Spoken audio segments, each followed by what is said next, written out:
What is going on, guys? Welcome to today's video, and today we're going to show you a very simple process of how to install RAM, upgrade, replace, any of the above to get some new RAM into your PC or desktop computer.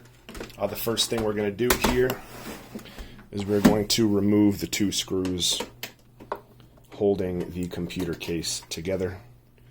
Your experience may vary, but basically you got to get inside the case here. Pretty simple stuff.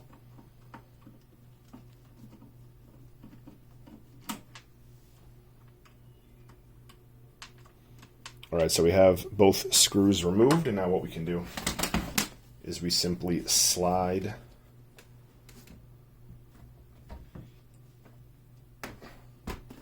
the case off like that, and this will expose our RAM, which I'll show you,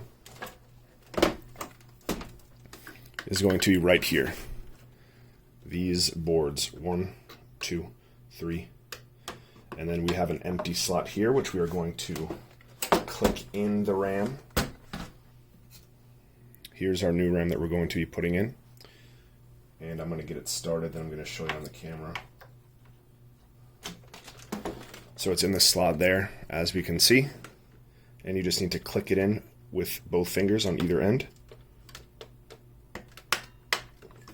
Heard 2 clicks, and now it is in there, it is installed, and it is ready to go. From here, you just reassemble the case, screw everything back together, and you are good to go. Thanks for watching, guys.